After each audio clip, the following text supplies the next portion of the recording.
muy bien. Ok. Muy buenos días, gracias. Yo creo que el que debe presentarlo es nuestro buen amigo Daniel Cantos Colmo. Daniel, buenos días. Buenos días, buenos días. Ya un poco más animado. Bueno, tal como lo anunciamos, tenemos hoy día como invitado al ingeniero máster en administración. No, si se oye o no se oye. Sí se escucha, pero tienes que acercarte un poco más al micrófono, Walter. Walter, ¿cómo Walter?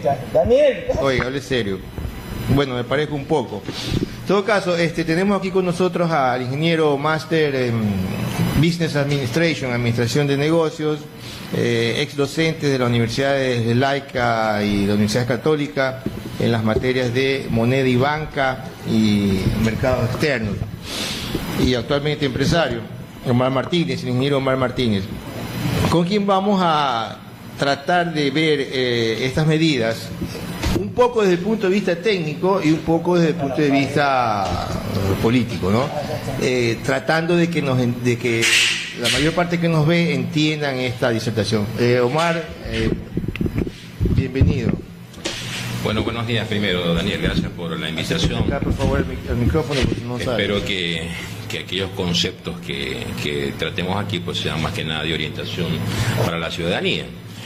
Porque realmente estamos en un momento crítico y creo que una de las cosas que veo que más prima es la desinformación. Una suerte diría yo, de crear escenarios negativos respecto a la situación real del país, ¿no? Yo comentaba con algún alumno, exalumno de la universidad, y él reconocía que de esto lo hablamos alguna vez y que de alguna manera ya lo habíamos anticipado, ¿no?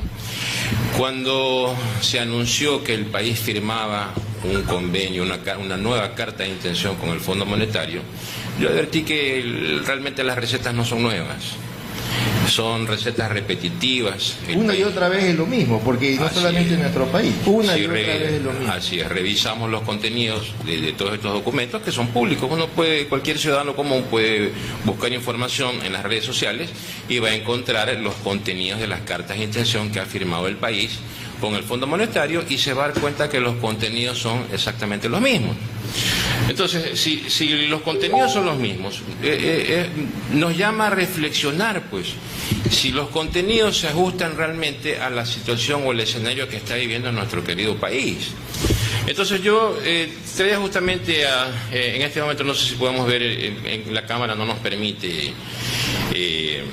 claro, ver el vamos documento. a hacer un resumen, ¿no? De lo que... Pero sí me gustaría hacer referencia a la primera carta de intención que se firmó por el país con el Fondo Monetario en 1982. Y van a ver que el punto de partida es exactamente el mismo que está ocurriendo ahora.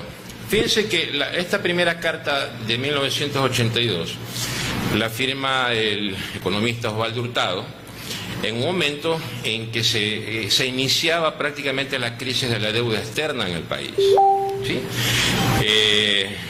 La presión de los organismos multilaterales por sucretizar la deuda obligaba y presionaba a que el gobierno actual, el gobierno de ese entonces, estatice la deuda privada y la convierta en deuda pública. ¿De acuerdo? Esa fue la famosa sucretización. La famosa sucretización. Que fue una porquería realmente. Exactamente. ¿No? Bueno, voy a tratar de que la ciudadanía saque sus propias conclusiones, ¿no? Yo realmente vengo aquí a analizar esto desde el punto de vista académico, que es lo que soy, no soy político, ¿no? Pero de todas maneras, más allá de vertir mi opinión respecto a esta situación, quisiera que la ciudadanía lo entienda y saque sus propias conclusiones, porque aquí lo que más hay es desinformación. Entonces, volviendo al tema de la carta de intención,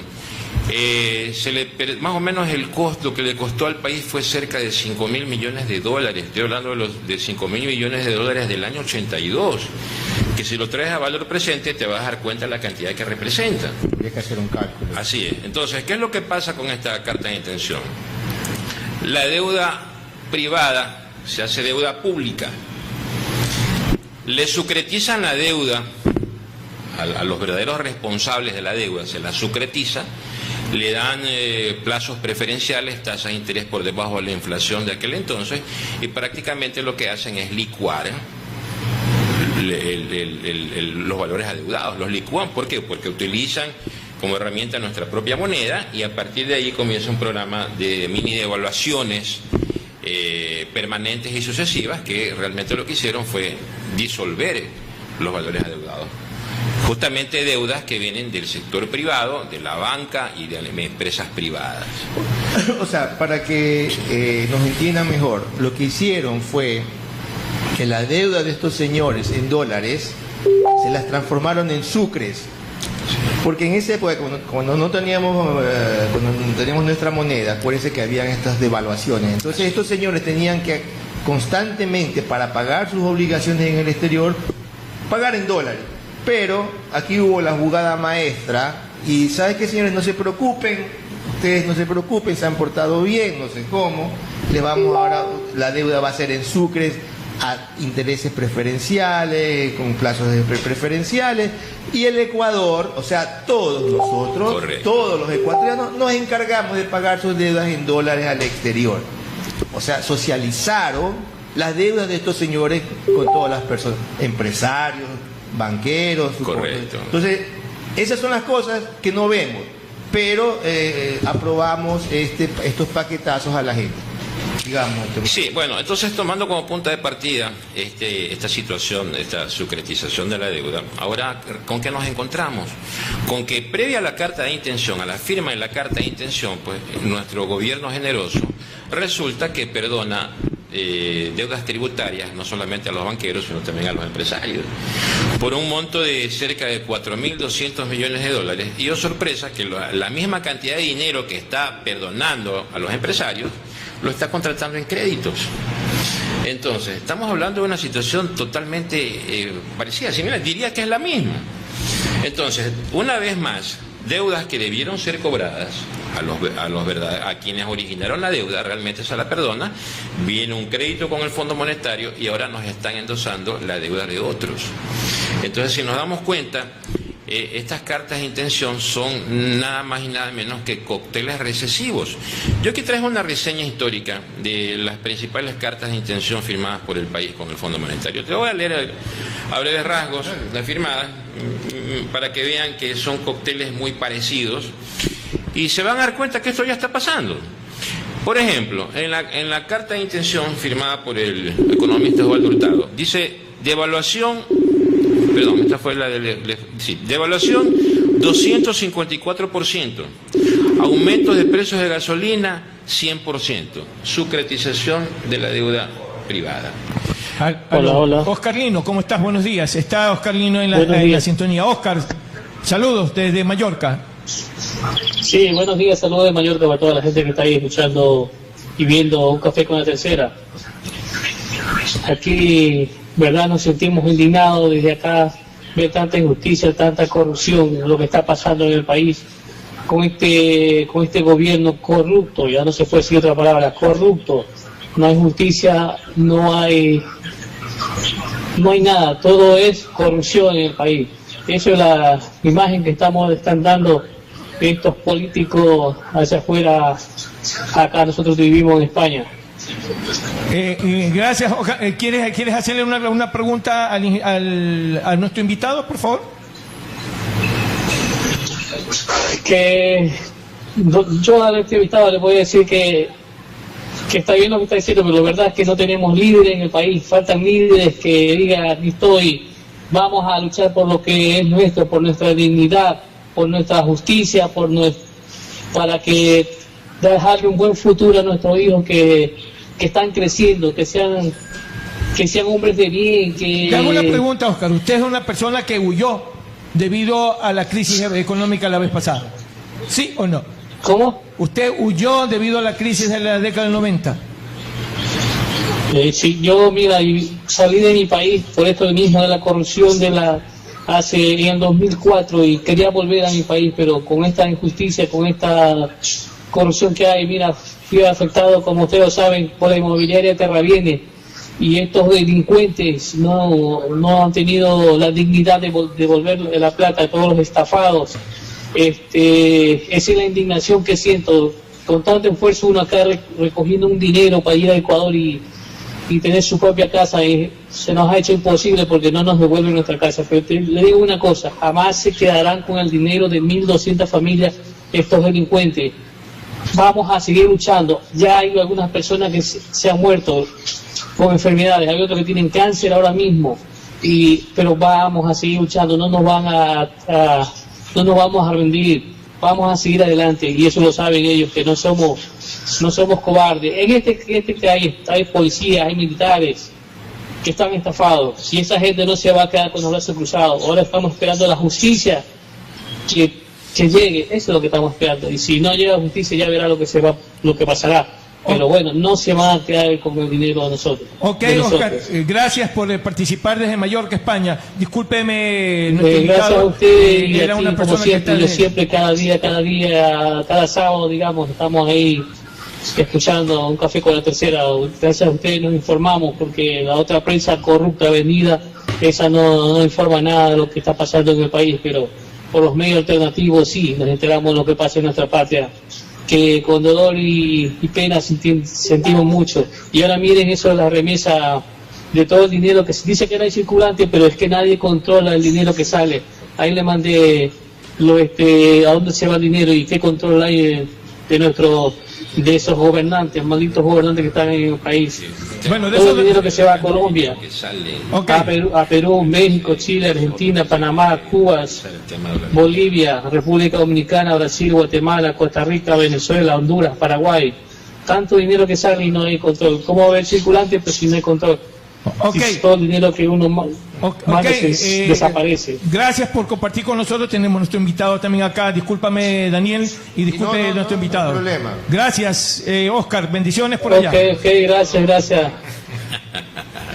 Sigamos, Omar. Ya, bueno, entonces estaba haciendo una breve reseña de las cartas de intención, ¿no? El resumen es que, pues... O sea, Osvaldo Hurtado, primera carta Osvaldo de intención, Hurtado, para 100% de aumento de los combustibles, 260% de evaluación de nuestra moneda en aquella época. Así es. 100%, y supongo que han de haber puesto las mismas causales que dicen ahora, ¿no?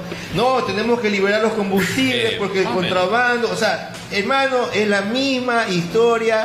Siempre, no es nuevo. Correcto, es que el discurso es el mismo. Si me escuchan. Te crean un escenario de caos. Acercarte acá porque si no, no te van a escuchar. O sea, el discurso es el mismo, ¿no? Crear un escenario de caos, utilizar medios de comunicación para meter a la gente que repita lo mismo. Entonces, la muletilla ya repetitiva de echarle la culpa al gobierno anterior, pues ya creo que ya se está gastando bastante, ¿no? Entonces, y lamentablemente mucha gente, muchos periodistas, repiten, sin ningún tipo de análisis, sin ningún tipo de preparación, repiten lo que otro dice. Bueno, ellos repiten porque eso les ordenan que repitan. Así es. Les mandan a decir eso. ¿Sabe que usted tiene que decir Entonces, esto? Bueno, entonces de Hurtado nos pasamos a León Febres Cordero. Fíjense que antes de venirme a sentar aquí me han tenido repasando datos, información 2 días. Así que no es cuestión de sentarse aquí y hablar cualquier disparate. O sea, para uno, imagínense aquí que estamos en un foro en directo, imagínense yo dando clases. Claro. Yo me Hay que imagino, estar doblemente preparado. yo me imagino que el debate con los estudiantes es hacer cosas serias. Por supuesto que sí, sobre todo porque ya vienen con un chip cambiado. Entonces, cuando empezamos los programas de estudio, lo primerito que les mando a estudiar es justamente háganme una reseña de las cartas de intención firmadas por el país con el Fondo Monetario. Bueno, Y hago que lo investiguen ellos. Pero para la idea es que también tenemos, usted es profesor de la Católica, ¿no? de la universidad, ex profesor de la Universidad Laica y ex profesor de la Universidad Católica. Ya por ahora la cátedra. en moneda y banca. O sea, que él conoce Pero bien ojo, la no banca. es que soy experto en banca. Yo analizo esto desde el punto de vista empresarial. Pero es importantísimo porque, por ejemplo, dentro de la Laica y dentro de 2 universidades casi polarizadas, diríamos así, tenemos una clase media alta y una clase media en la Laica. Entonces, Trabajadora. Correcto, así es. trabajadora. Entonces, usted tiene una mayor complejidad de enseñanza, aprendizaje con respecto a los chips que tiene la gente que viene de allá de donde ya sabemos, y Correcto. que tiene otro tipo de pensar y al final que hay que desbaratar una construcción social. Entonces, más allá de ser estudiantes, el perfil profesional que se está formando es justamente de empresarios. Es el tipo de empresarios que el país necesita, empresarios responsables, empresarios pujantes, empresarios que quieran, personas que quieran hacer bien las cosas. Entonces, si yo como docente, como profesional, conocedor de lo que ha pasado en el entorno económico, no de ahora, sino que esta es una recopilación de información de 100 años atrás, entonces es mi obligación moral y profesional transmitir este conocimiento a los estudiantes. Ya, bueno, nos saltamos entonces a la época de León Febres. Bueno, León Febres Cordero voy a tratar de hacer más breve, ¿no? Fíjense, devaluación 331%. Y yo recuerdo que cuando se dio esta situación de la sucretización, el ingeniero Febres Cordero fue uno de los primeros opositores. ¿Ya? Entonces se diría, caramba, está defendiendo los intereses del pueblo. Pero aquí viene algo curioso, pues. Justamente el enemigo número uno de la sucretización resulta que hace otra sucretización más. Entonces, esto se traduce en que si había un pedacito de deuda que pagar, con esta nueva sucretización se elimina totalmente cualquier tipo de obligación. Omar, te recomiendo, este no es un micrófono, tienes que hablarle directamente. Ah, sí, bueno, ok, está bien. Entonces, diría que contradicciones. Miren lo que tiene la carta que firmó Febres Cordero. Liberación de las tasas, interés y tipo de cambio. Se desincautaron divisas del Banco Central, divisas de petróleo para pago de deuda externa, incremento de deuda externa en 2.150 millones de dólares. Ojo, estoy hablando del año 84. Sí. Los 2.150 millones de dólares de esa época no es la misma cantidad de dinero. Claro, si lo expresas, lo traes a valor presente, te vas a dar cuenta que puede ser tranquilamente 10 o 15 veces más de lo que estamos hablando.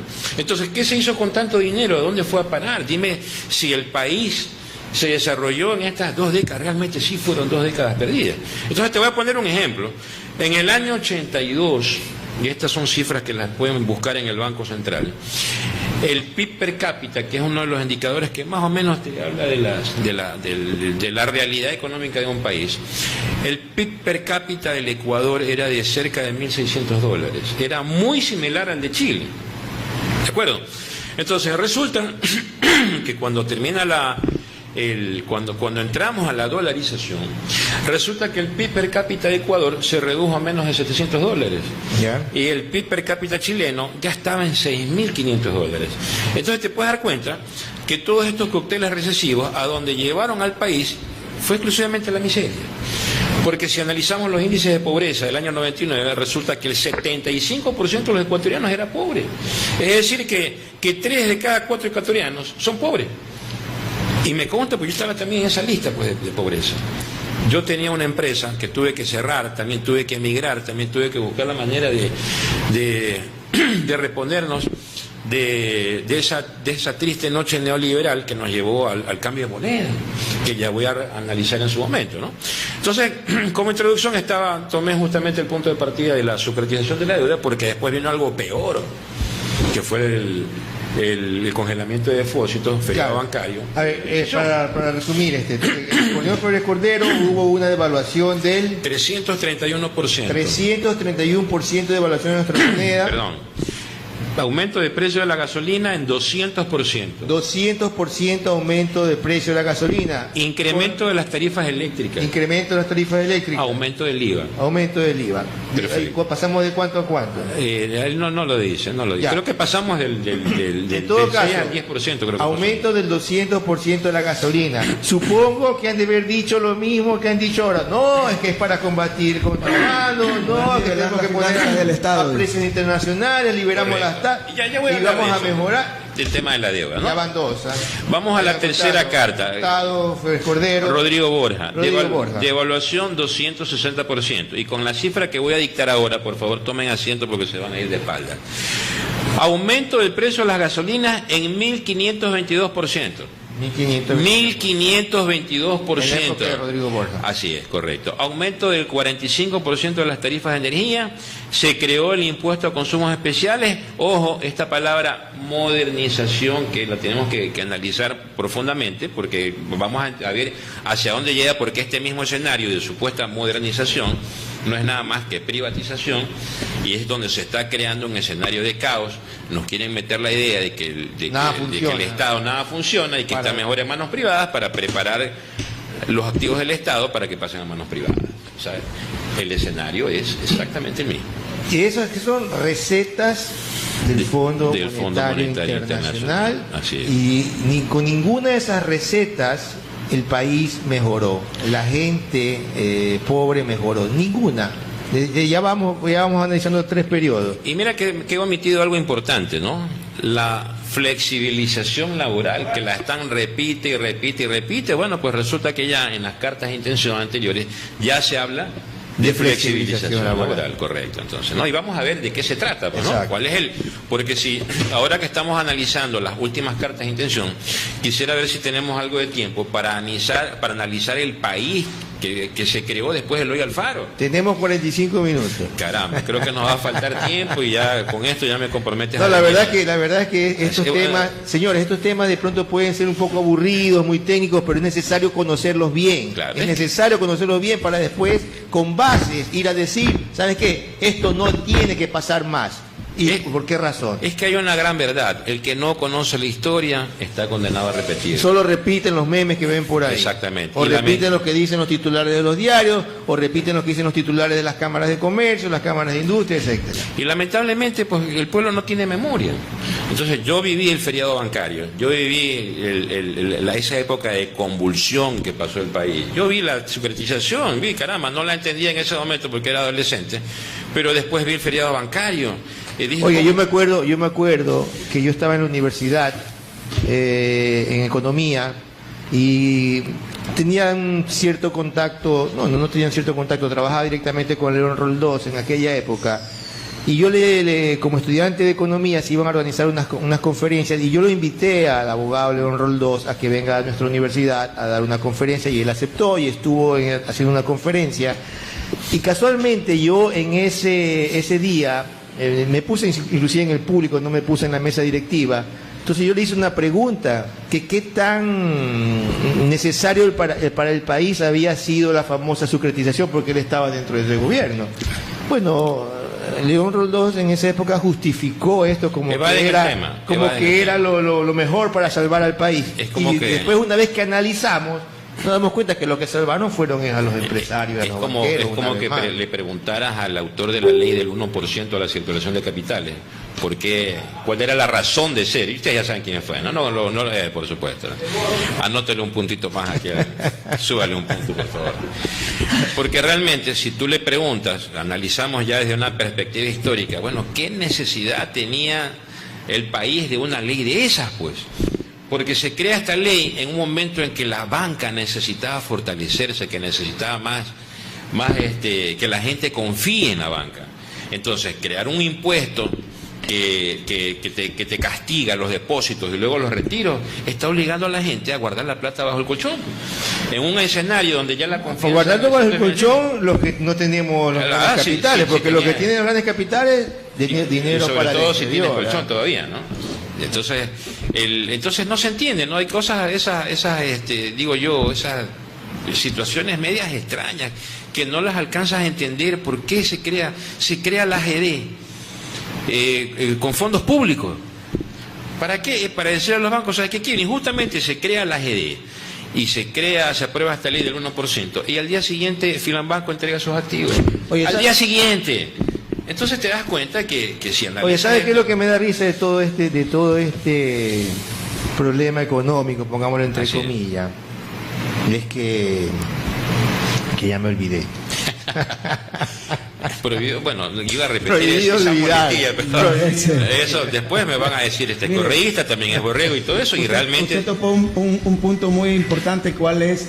Que se vuelve ahora a mencionar en esta nueva carta de intención, que es la flexibilización laboral. Correcto. Yo viví en época de Rodrigo Borja, yo era dirigente sindical, y él hizo unas reformas al Código del Trabajo recomendadas por el Fondo Monetario, pero en sí no fue tan grave como ahora.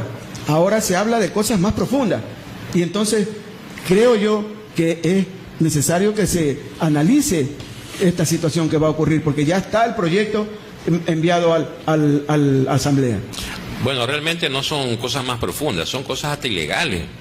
Claro. Porque hasta donde yo sé, y creo que eso no ha cambiado, y espero que no cambie nunca, los derechos de los trabajadores. Claro. Oiga, lo que quería decir es que, por ejemplo, todas estas personas... Aló, hay una llamada telefónica. Walter Rosero Brito está al otro lado de la línea. Perdóname Diga. que interrumpa. Walter, adelante. Walter, adelante, te estamos escuchando. Walter. Aló, Walter, estamos hablándote. Continúa nomás, no contesta. Una máscara, entonces. Oiga, bueno, hubo una pequeña interrupción misteriosa, Así es. como la que sucedió el otro día en Radio Pichincha, creo que fue. Cuando habló- En el café de JJ. Sí, con Estaban Jimmy entrevistándolo a Rafael Correa y de repente, Solo en así, ese ¡pac!, se piso. fue la luz. En ese piso nomás se fue la luz. O sea, nosotros, no sé, somos un medio alternativo, tenemos una cierta llegada y no sé, ¿qué será? ¿Que nos tienen miedo también a nosotros? Se Que nos han metió un cortado gato, se metió un gato. La verdad Estamos que hablando, no sé, estamos, no pero- estamos hablando de cosas. Pero primero que ¿Qué ha nada, sucedido? por eso yo aclaro, no, aquí ninguno de los que está aquí es político. Así es. No estamos afiliados a ningún partido político, yo soy académico, yo le doy la razón al que la tiene, porque soy desde el punto de vista académico así debe ser, pero yo no puedo ir con una opinión sesgada a tratar con un estudiante que recién está entendiendo lo que pasa en el país. Pues. Exacto. Entonces, no puedo ir con esa intención, sino que es abrir los libros y decir, mira, la historia dice esto. Y es bueno recuperar la memoria histórica. Así es. Sigamos, Y Omar. justamente esto, ¿no? O sea, pero es que ahora, ¿cuál es la historia que nos han vendido? ¿Cuál es la historia de terror? El país está sobreendeudado. Y la gente repite, sí, el gobierno anterior nos dejó sobreendeudado. Pero yo analizo la historia y digo, bueno, vamos a ver si estamos realmente endeudados. Esto es interesantísimo. Entonces, mira que yo estoy hablando no estoy hablando de memoria, estoy hablando con informes del Banco Central. Informes del Banco Central. Entonces, mira que otra de las tareas que yo mando a hacer normalmente, investigar, es que hacer un análisis de la evolución de la deuda respecto al PIB. Y me doy cuenta que en ciertos periodos presidenciales, como el gobierno socialcristiano Félix Cordero, la deuda llegó al 120 o 125% del PIB.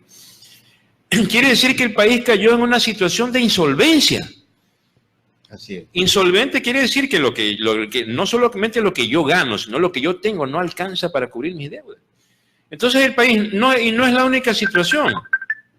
Gobiernos como el de Sixto Durán Ballén y Dajic, la deuda estuvo por encima, por cerca del límite del 70 Walter, buenos días. o Aló. 75% del PIB. Entonces, Ahí estaba realmente, Dajic, ¿no es cierto? Por supuesto. Hola, Walter. Que ahora quiere enseñar con sus fórmulas Por supuesto. ya cómo se debe manejar la economía. Ya tuvo la oportunidad de manejar la Oye, economía. además yo- Ahora va a meter cualquier pretexto. No, porque lo que pasa Walter. es que también ya tuviste la oportunidad ahí. ¿Y qué hiciste con la economía del país? 75% de deuda en aquella época, 110% de la deuda en la época de Leo Febres Cordero. Estamos horrorizados porque no llegamos al 40%. Correcto. Walter, ya estaba en la línea. Habla, Walter, por favor, te estamos escuchando. Walter. Sí, adelante. Sí, adelante.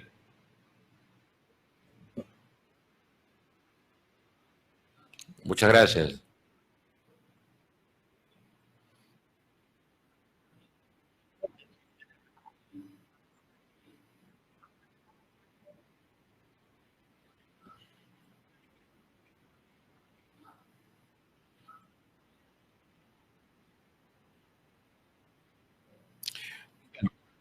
Perfecto, ya. Mire, con mucho gusto, ya. Déjame responderle políticamente. Ok. Tú le respondes técnicamente. Cobrar los 4.500 millones que se le perdonó a la banca y a los empresarios. Vaya usted. Correcto, ¿no? Pero bueno, definitivamente eso es, parece que las cartas de intención vienen acompañadas con algún tipo de favoritismo hacia ciertos sectores, ¿no? Pero, perdón, más allá de eso, recuerde que estamos en dolarización. A ver, le voy a explicar lo más sencillo y claro posible. Un escenario de crecimiento se construye cuando la demanda agregada es igual a la oferta agregada. Se lo traduzco de la manera más sencilla. ¿Qué es la demanda agregada? Es la sumatoria de bienes y servicios que se producen y se venden en el país. Entre paréntesis, póngale Producto Interno Bruto. Por otro lado, la oferta agregada, la oferta agregada es la capacidad de producción de la cantidad de bienes y servicios producidos por las empresas. ¿De acuerdo? Entonces, para conseguir un escenario de equilibrio y de crecimiento, ¿qué se requiere? Que todo lo que las empresas producen, todo se venda. Ya. ¿De acuerdo? Entonces, ese escenario es el que produce crecimiento, el que produce empleo, el que produce bonanza. Entonces, ¿qué es lo que pasó? A partir del 2014, escuchen bien porque voy a mencionar los componentes de la demanda agregada, que yo a veces lo digo, ¿no? Son el consumo de la familia, la inversión privada. ¿De acuerdo? El gasto público. El gasto público que se habla demasiado, que sí, que el gasto público alto. Bueno, el gasto público es un componente de la demanda agregada. Es decir, que si yo tengo un correcto nivel de gasto público, también estoy aumentando la demanda agregada y también estoy logrando que las empresas vendan. Así es. ¿De acuerdo? Porque el Estado es uno de los clientes más grandes que tienen las empresas, entendamos eso. Entonces, no puedo ser tan irresponsable de decir voy a reducir el gasto público porque el gasto público es una manera del Estado de inyectar recursos en la economía. ¿De acuerdo? Ya voy a abordar un poquito más el tema del gasto público. Y por otro lado tengo las exportaciones menos las importaciones, que es la balanza comercial. Entonces, si te das cuenta, yo tengo varios elementos que jugar para hacer que la demanda agregada crezca. Porque yo lo que quiero es que las empresas vendan. Que vendan todo lo que producen, que no haya inventario, que si hay crecimiento, las empresas contraten más personas, que reinviertan, etcétera, etcétera. Entonces, el crecimiento se produce de esa manera y no es una fórmula que me estoy inventando y que la estoy improvisando. No, es macroeconomía. Y la macroeconomía ya está escrita hace años. Pues. Ya. Entonces, ¿cuál es una alternativa, Omar? Por un lado, el consumo. ¿Qué está pasando con el consumo? El consumo de las familias está condicionado al nivel de empleo. ¿De acuerdo? No puedo forzar a que la gente consuma más porque debo crear un... Ojo, que el empleo no es responsabilidad exclusivamente del Estado. Claro. Aquí recuerden que la banca privada también tiene una labor de interés público, que es que el canalizar el ahorro del público, canalizarlo a través de créditos productivos que generen empleo. Entonces, ese principio de intermediación financiera se ha perdido. La pregunta por acá que le hace. Sí. ¿Será que Ecuador es el único país del mundo que libera salida de divisas y qué origina esto? Le hacemos una pregunta a usted. Bueno, esa es una de las cosas que iba a dejar justamente ahí planteadas en la mesa, ¿no? Lamentablemente yo veo que todo esto apunta a un Ecuador desdolarizado a mediano plazo. Claro, oiga, pero escúcheme, no hemos respondido, Walter, todavía. O sea, ¿qué alternativa teníamos en vez de subir los combustibles? Okay. Esa es vamos la a dejar concreta. el consumo y la inversión en paz por ahora, porque ya no podemos hacer que obligar a las empresas a que inviertan. Ya. Tenemos el gasto público. Para gastar dinero, ¿qué se necesita? Necesito impuestos y necesito deuda. ¿De acuerdo? Así es. Ojo, ponle ahí una marquita a la deuda, porque la deuda también te sustenta la dolarización. Impuesto a la producción. Correcto. Todo está conectado con la producción. Exacto, todo esto realmente tiene relación, ¿no? Entonces, vamos por el lado de las exportaciones y las importaciones, que aquí sí voy a señalar que hay una gran falla en la estructura de las exportaciones ecuatorianas, porque las exportaciones son parte de la demanda agregada. Entonces, si yo tengo, mis exportaciones se caen, ¿sí? Se me cae la demanda. Pues entonces, el desequilibrio nuevamente se da y vienen los escenarios recesivos. Y ahí viene el otro, el que le gusta importar, que también es otro problema. A eso voy, ¿no? Entonces, tengo que luchar para que el dinero no se vaya, para que la gente no importe tanto. Entonces, me veo obligado a crear salvaguardas. Porque, dicho sea de paso, todo esto descansa sobre un escenario que se llama dolarización. Y que no tenemos... Y entendamos que los dólares no vienen gratis. Los dólares vienen y son emitidos por la Reserva Federal y ellos, por supuesto, no lo van a regalar al Ecuador porque somos ecuatorianos. ¿Qué tenemos que hacer? Una pregunta en este proceso. Sí. Si recuperas el asunto del valor del petróleo que teníamos al 80 y 20%, ¿tendría este presidente... un colchoncito para poder gobernar y tener plata? De hecho, ya se dio, pues. Recuerda que el presupuesto general del Estado está basado en un precio de barril de petróleo de $42. y ya estamos por 60. No, pero el asunto es que no recibe el 80%, pues ahora recibe solo el 13%. La participación de la... O sea, perdonen, pero la participación del Estado en el negocio petrolero cambió a partir del año 2006. No, pero lo revertió. Entonces imagínense. Ahí está pues el cóctel, ¿por qué el cóctel recesivo? Lo revertió, pues y ahora recibe el Ecuador el 13%. No tiene plata para gobernar. Así es. Pero esto no dicen, esto están calladitos. O sea, cuando toman estas medidas que lo hacen para favorecer a las empresas extranjeras, porque para eso estas medidas no hay que ser mago. Es que justamente iba a mencionar el tema del negocio petrolero. El negocio petrolero lo cambió el gobierno de Flores Cordero. A partir del año 84 hasta el 2006, el porcentaje de participación del Estado quedó en el 80% para la empresa privada y el 20% para el Estado. Eso se interrumpió en el año 2007, nos guste o no, hay que decirlo. Y nuevamente estamos... Claro, y ahí es cuando comienzan estos famosos juicios con las empresas petroleras. Pero ahora es peor, porque ni siquiera es el 20% que recibimos, 15, sino correcto. el 13%, del 13 al 14%. Entonces nos quedamos sin plata. Redondeemos 85-15. Entonces, pero miren, más allá, quisiera que notemos algo, ¿no? Lo que pasa... Omar, perdona que yo sé que, miren, tenemos para hacer algunos programas como este. Por supuesto. ¿Ya? Entonces, pero respondámosle a Walter. Ya. ¿Cuál era la alternativa en vez de subir los precios de los combustibles? ¿Cuál era la alternativa? Mire, aquí hay una falla estructural que el país nació con este problema. Es una economía dependiente de la venta y exportación de materias primas. Ya. ¿De acuerdo? El país nació siendo el principal principal exportador de petróleo. La independencia de nuestro carajo país está basado principalmente en un negocio de comercio exterior, donde para buena suerte nuestra, esta región, esta tierra, ya era, pues tenía la ventaja comparativa de tener grandes extensiones de producción de cacao. Prodigiosa. Prodigiosa, sí. Y encima Guayaquil puerto y encima astillero. Entonces, ¿qué más quieres? Tienes ahí la logística, tienes el producto y eso aquí me vino bien a países que ya estaban industrializados. Claro. Entonces, para responder la pregunta, entonces, ¿de dónde nace justamente la riqueza europea? Justamente nace de las Américas. ¿Sí? Los españoles, por un lado, vienen a saquear el oro de América y se llevan ese oro a Europa, se crea el capitalismo europeo, y por otro lado, los ingleses, países como Inglaterra, ya estaban en la revolución industrial. Entonces, ¿qué se necesita?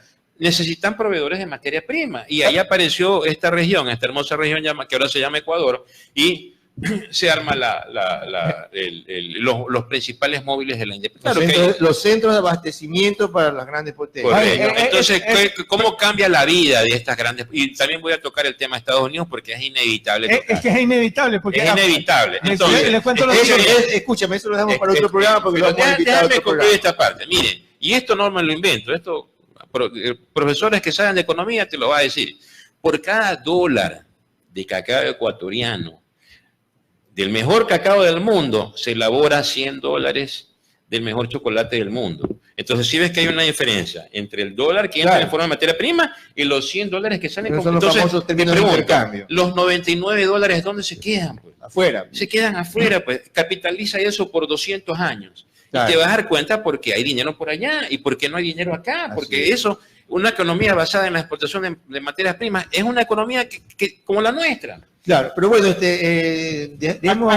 acá hacen una pregunta y que creo que dos personas que no le podemos contestar a Walter. Walter ya se fue. Ya se fue. Acá transforme. La respuesta para Walter es que hay que transformar las materias, hay que agregar valor a los procesos de producción. Ok, Jorge Martínez Jiménez dice lo que decía el vicepresidente. Permíteme leer lo que acá también la gente nos escribe. Jorge Martínez Jiménez dice: nos falta aprender historia. Darnos fósforo para recordar y no olvidar. Educación para que no nos coman al cuento. Crear nuevos líderes políticos ya se están acabando. Alberto Palán dice: buenos días, compañeros. ¿Qué dicen los zánganos? Oiga, los zánganos es un mosquito. Y aquí me vuela mi reinita. Oiga, yo le preguntaba, era que si entonces tenía validez lo que el vicepresidente que está detenido ahora estaba haciendo el cambio de matriz productiva. O sea, el discurso tiene sentido. Digo el discurso, porque si lo trasladamos a la práctica, realmente hay mucho por hacer. Claro, Y ahora, fíjense una cosa. Pero hay que cambiar la matriz educativa. Ya, a eso voy porque, todo tiene que ser, porque esta jornada de protestas ha dejado una penosa y vergonzosa señales de crisis social. Así es. ¿De acuerdo? Entonces veo que el problema nuestro es más complejo, es más allá de medidas económicas. Así es. Veo que aquí hay una crisis social realmente, Efectivamente. donde hay que empezar a evangelizar, hay que empezar a nuevamente de cero, a criar, a educar a nuestros jóvenes. ¿Para qué? Para que estos penosos escenarios no se den. Porque si te das cuenta, ya me salté al vandalismo, ¿no? La edad de los jóvenes, te pregunto la edad de los jóvenes. 20 años, 25 años, o sea, son jóvenes de la generación justamente, de la generación que se creó en feriados bancarios. Entonces, y eso yo también le endoso una crisis social. Todas esas situaciones han creado un caos social. Y la realidad económica, la realidad social del país tiene mucho que ver con la historia. Omar, a ver, la respuesta a Walter, ¿cuál fue?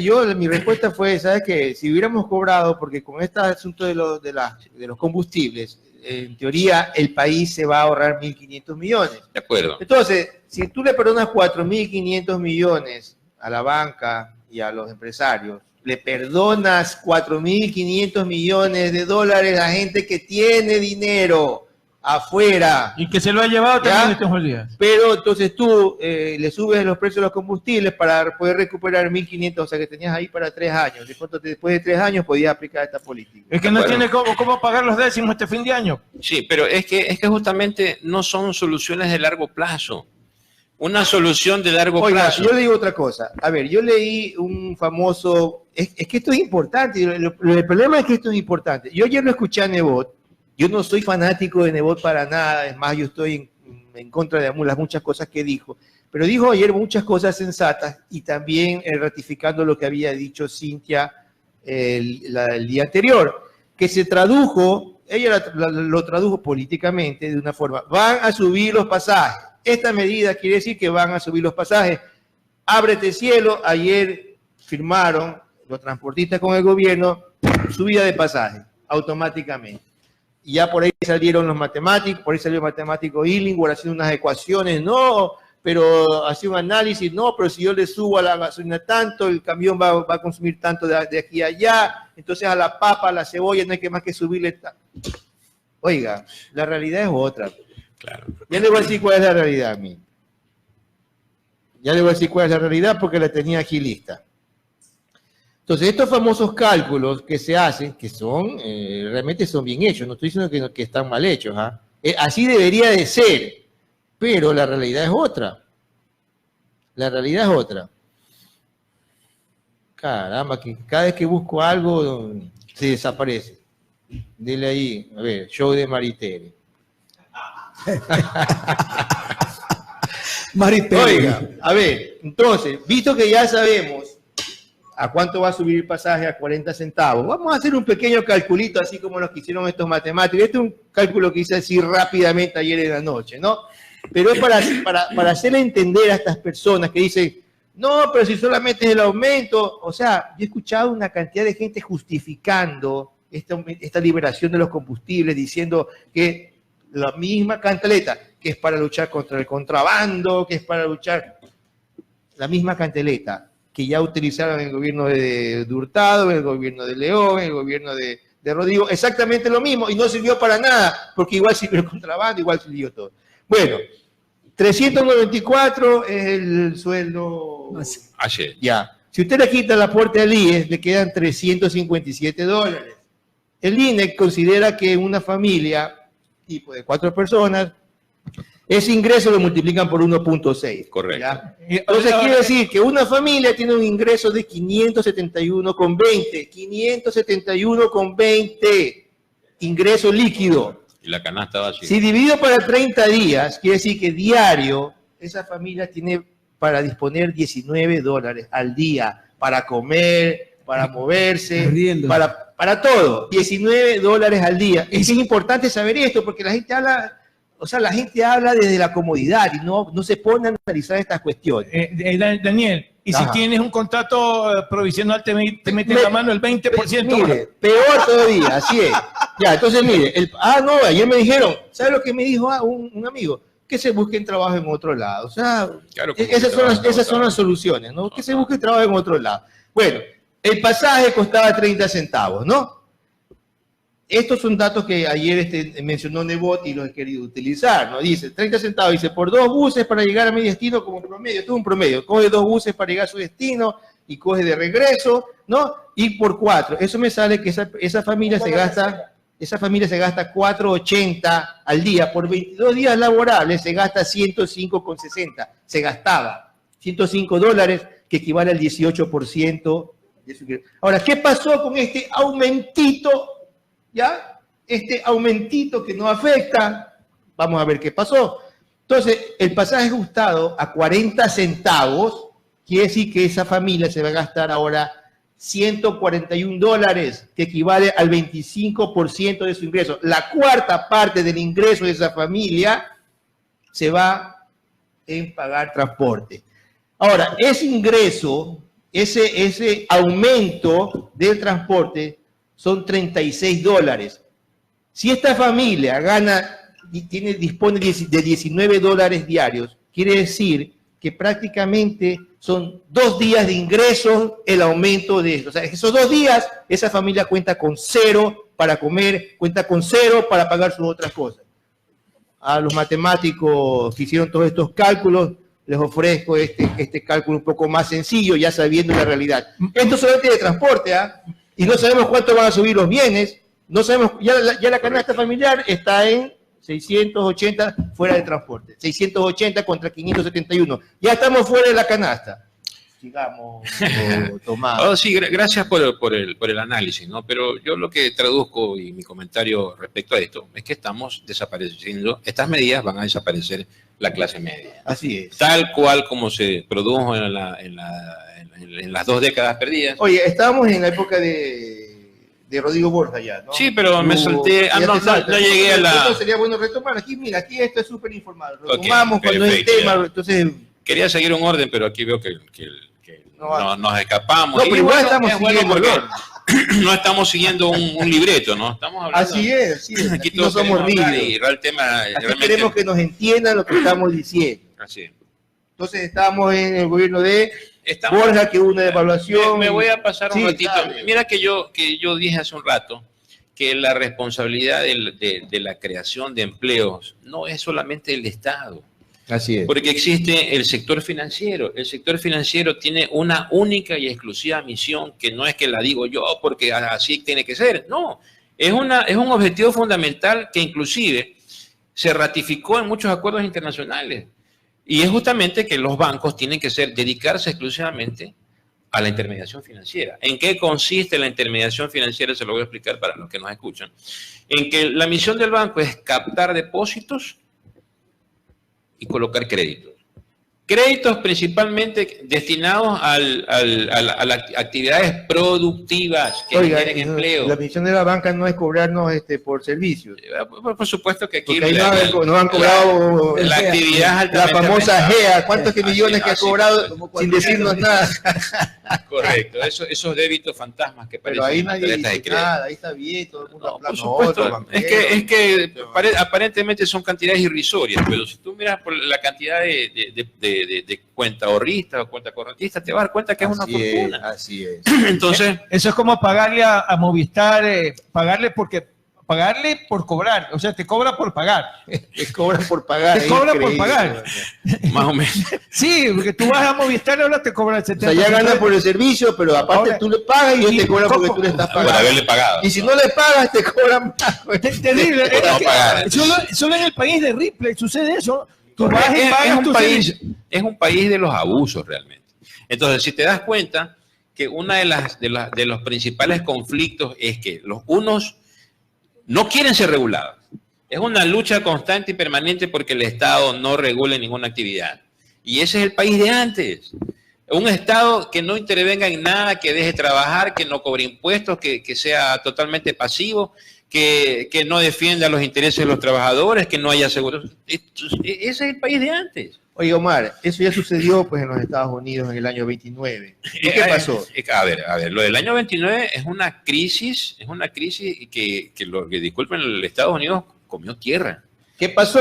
Ahora, así mismo, liberemos todo está... Correcto. Y vinieron abajo. ¿Y claro. qué hubo que hacer? Salió ahí el famoso economista Keynes, que no es socialista, bueno, ni realmente comunista. ninguna de las recetas funcionó. Lo que funcionó y sacó a Estados Unidos de la crisis de la Gran Depresión fue la guerra. Fue la Segunda Guerra Mundial. Claro, bueno, con la producción que hubo. Por supuesto. Esa es otra.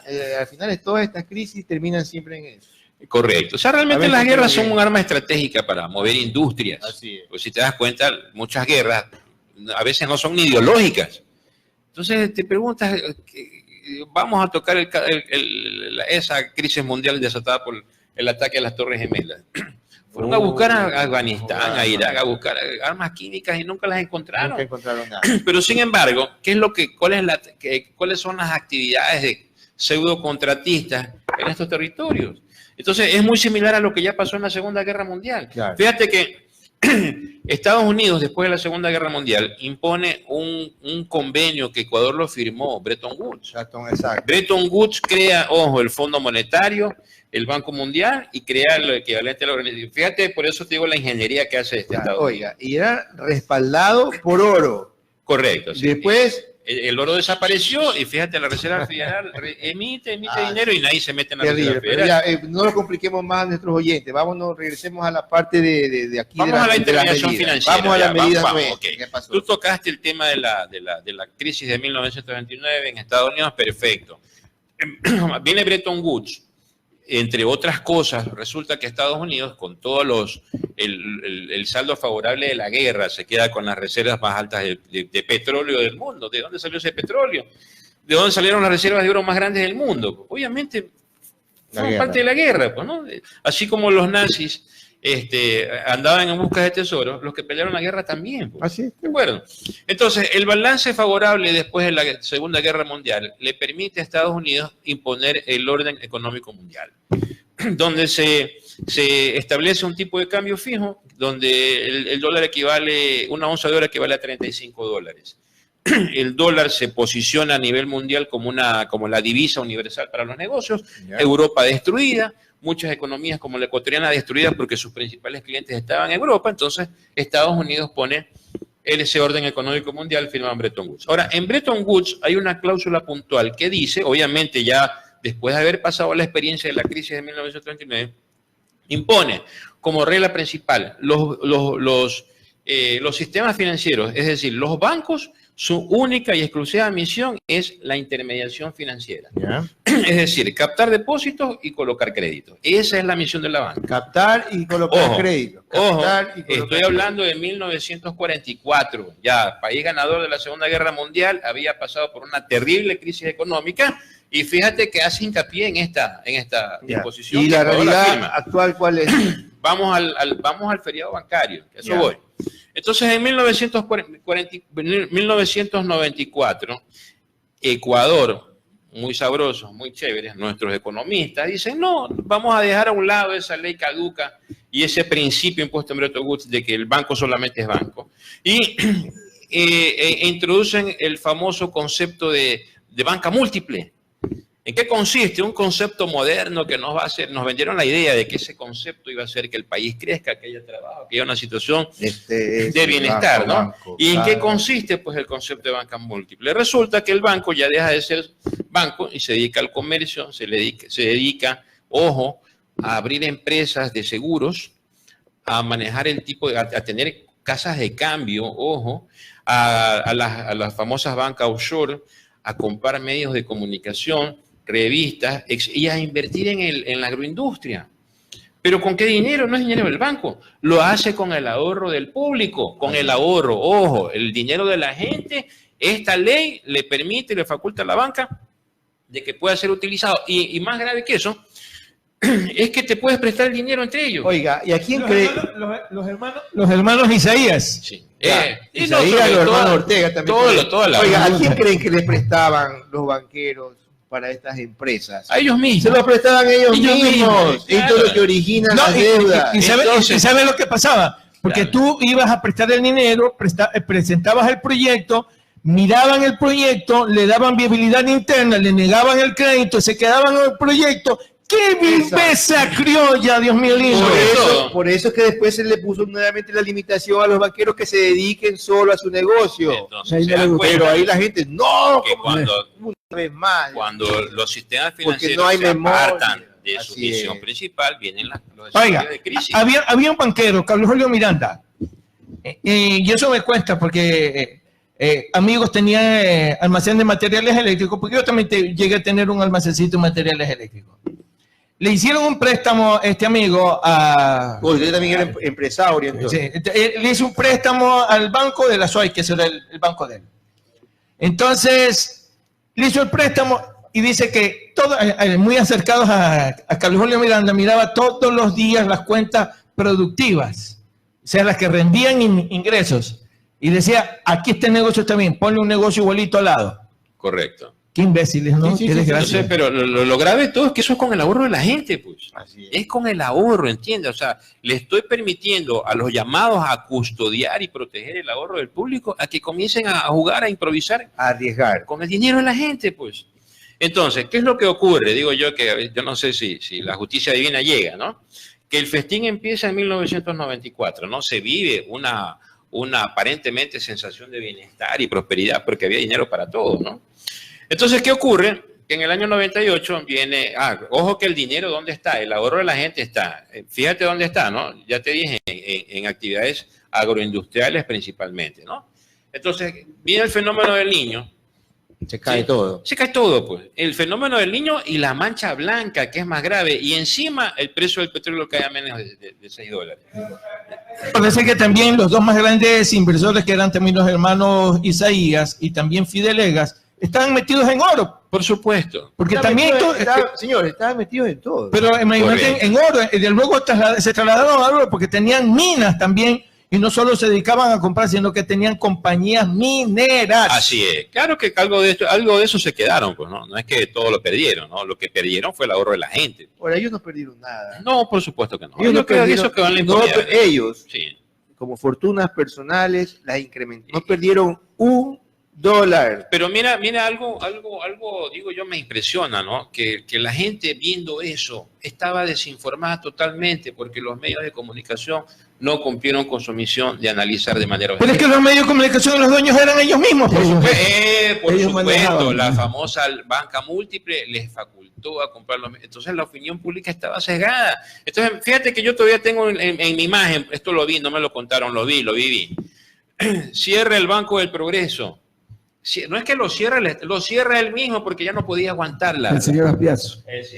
Entonces se arma una fachada, un drama, digo yo, de que el banco lo cierran por un tema de regionalismo. Bueno, el asunto es que sale la gente a la calle a apoyar al banquero que le robó la plata. Oye, yo estuve entre esos incautos. Entre esos incautos que salió a apoyar porque era un banco Guayaquil. Señor León Flores Cordero fue primero. Para que vean la cantidad. Cuando la realidad es otra. Lo pobremente informados que estábamos. Yo me acuerdo que el matemático sale con una palabra. Con la fórmula como la que nos dimos para menos, calcular el aumento que tiene que haber en la cebolla. Y así es. Y yo invito a la gente que no me crea que busque ahí información en No YouTube. van, Están esos videos.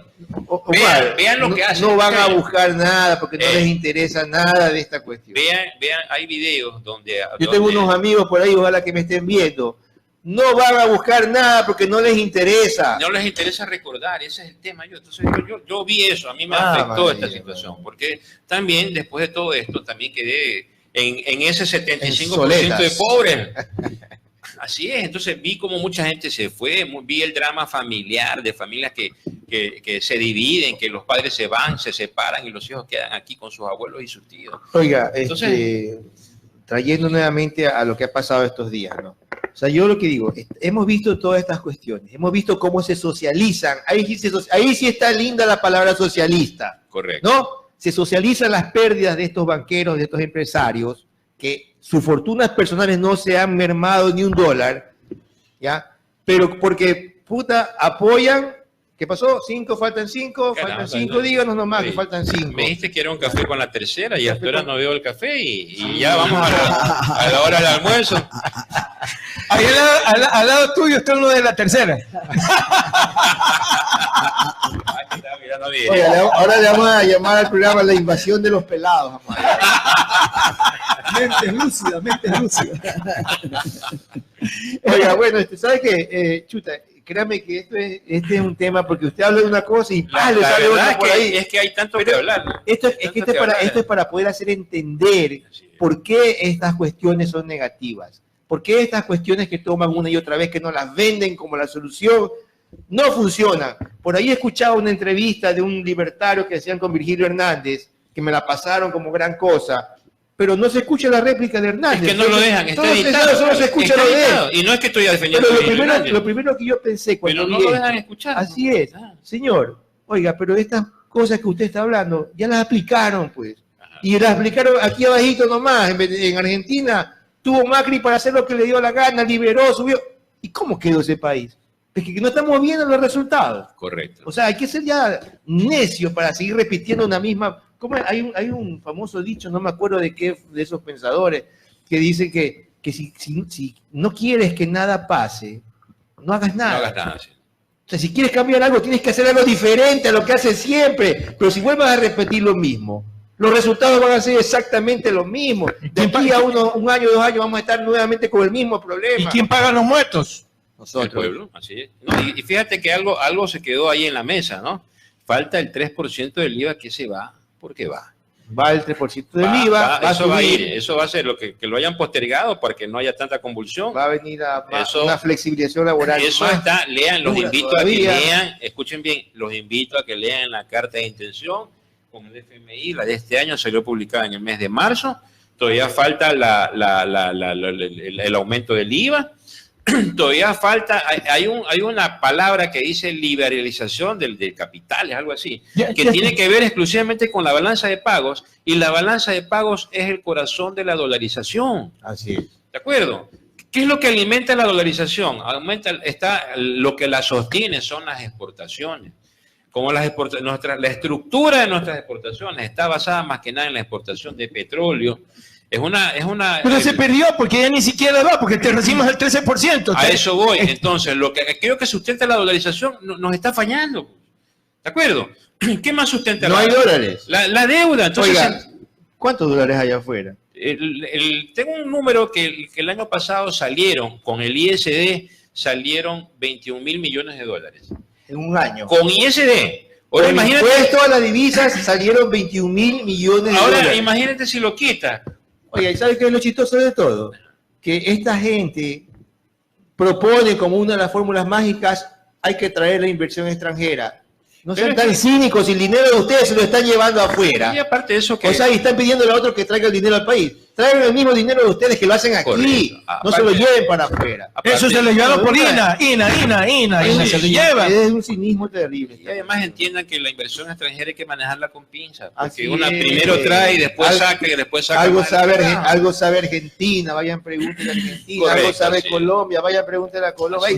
O sea, en otras palabras, la dolarización está peligrando. Por supuesto, es que eso iba. Yo veo un país desdolarizado ya un par de años, 3 años a lo mucho. Ya veo. Quiere decir que vuelve la maquinita a hacer plata, dinero. Así es. Y no solamente eso, que para que se produzca un cambio de moneda, el punto de partida es un congelamiento de depósitos, y ahí es cuando los dólares de la gente van a pasar supuestamente a crear una reserva. Yo me pasaría al Bitcoin.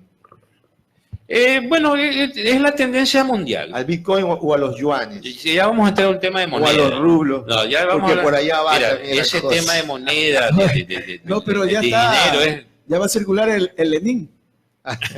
¿Cuánto vale un Lenin? El inútil. Un inútil, 2 inútiles. ¿Cuánto Mire. te vale este pasaje? Medio inútil. Miren que hasta ahora yo no he hablado mal de nadie. Cuidado, me van a ver por la calle por ahí. Yo no he hablado mal de nadie. Como todos los Acá, pelados. miren, no vienen. Oye, lo están haciendo con la tijera, que dice que ya corté. Y como Ya todos- sirvan el café, por favor. Y como todos los atrás tiene una taza. Atrás tiene una taza. Ay, gracias. Gracias para tu casa. Daniel, Bueno, esperamos tener a Omar nuevamente acá. Vamos a ver si lo contratamos como titular fijo. No, oye, es que siempre es bueno, ¿no? Hablar de estas cuestiones No, y para hay que la que- gente tenga argumentos. Sí, Bueno, yo no me alargo más. Los esperamos la semana próxima. siguiendo comentando sobre estos temas importantes para todos. Omar. Bueno, muchas gracias a todos, gracias Daniel por la invitación, gracias a ustedes como han sido buenos anfitriones y sobre todo pues quiero quedarme con esa sensación de que lo que hemos hablado en algo ha servido para orientar a la opinión pública. Andrés. Bueno, a los amigos que han estado en la sintonía de la programación les agradecemos como siempre, invitándolos para que la próxima semana estén nuevamente de 8 de la mañana a 10 el día sábado.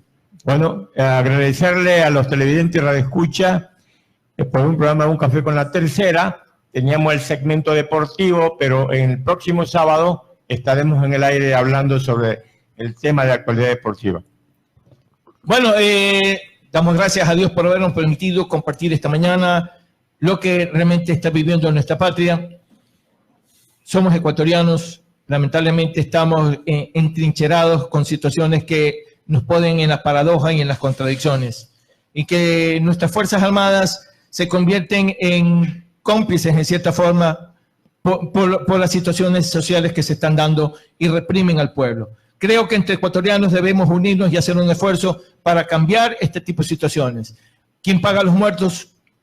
Hay heridos de ambos lados, pero lamentablemente no se ha llegado a ninguna situación, a ninguna solución, y creo que tocarle el bolsillo al pueblo ecuatoriano no es la solución. Una vez más.